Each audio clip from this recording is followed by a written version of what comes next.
এ পর্যন্ত জুলাই সনদ বলি বা জাতীয় সনদ বলি, এই বিষয়ে স্বাক্ষরিত হওয়ার জন্য সবচেয়ে বেশি আন্তরিকতা আমরা প্রদর্শন করেছি। আমরা জাতীয় মূলনীতির ক্ষেত্রে আমরা আমাদের অবস্থান জানিয়েছি, আমরা কি বিষয়ে একমত। আমরা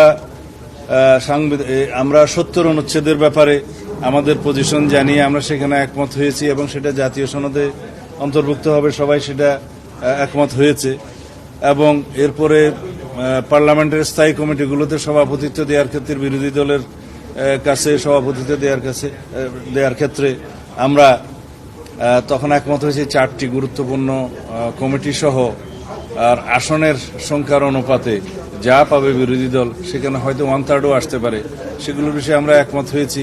আমরা প্রধানমন্ত্রীর মেয়াদের ক্ষেত্রে যেটা জীবদ্দশায় বা সারা জীবনে কোনো ব্যক্তি 10 বছরের বেশি প্রধানমন্ত্রী আসনে বহাল থাকবেন না, সেই বিষয়ে আমরা একমত হয়েছি। তবে ওখানে আমাদের একটা শর্ত ছিল যে এনসিসির মতো বা সাংবিধানিক নিয়োগ কমিটির মতো কোনো বিষয় এখানে আমরা থাকলে হয়তো আমরা সেই বিবেচনাটা আমাদের আগের প্রস্তাব অনুসারে যেতে হবে আমাদেরকে, সেই বিষয়ে আমরা একমত হয়েছি। রাষ্ট্রপতির নির্বাচন ক্ষেত্রে আমরা গোপন ব্যালটের মাধ্যমে স্বাধীনভাবে এমপিরা ভোট দিতে পারবে, সেই বিষয়ে একমত হয়েছি। তো ঐক্যমত্য তো পোষণ হচ্ছে। এখন যদি জাতীয় ঐক্যমত্য কমিশনের সকল প্রস্তাবে যদি আমাদেরকে 100% একমত হতে বলে, তাহলে আলোচনার জন্য ডাকা হলো কেন? জাতীয় ঐক্যমত্য পোষণ হলে যে সমস্ত বিষয়গুলোতে দলসমূহ একমত হবে, সেই বিষয়গুলো একত্রিত করে জুলাই সনদ বা জাতীয় সনদ স্বাক্ষরিত হওয়ার কথা। তা এখন এখানে যদি আমাদেরকে বাধ্য করা হয় যে এই সমস্ত বিষয়ে একমত হতেই হবে, সেটা তো সঠিক হলো না।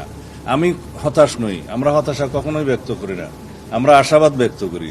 আমরা এই প্রস্তাব দেব যে সমস্ত বিষয়ে দলসমূহ এবং সবাই মিলে ঐক্যমত্য পোষণ হবে, সেগুলো জুলাই সনদ হিসেবে স্বাক্ষরিত হবে।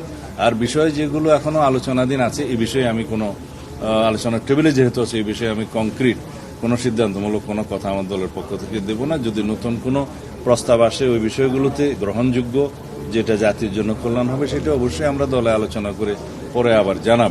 কনস্টিটিউশন অ্যামেন্ডমেন্টের ক্ষেত্রে আমাদের কথা আছে, যদি সংবিধানের অ্যামেন্ডমেন্ট 2/3 মেজরিটিতে হয়, তাহলে পরে আমাদের দেয়া প্রস্তাবে, আগের প্রস্তাবে যে আসনের সংখ্যা অনুপাতে, ওখানেই আমরা আছি।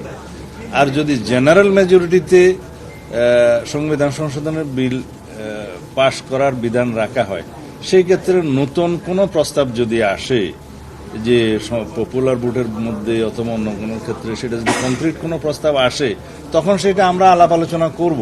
এখন তো সেই বিষয়টা প্রস্তাব আসেনি।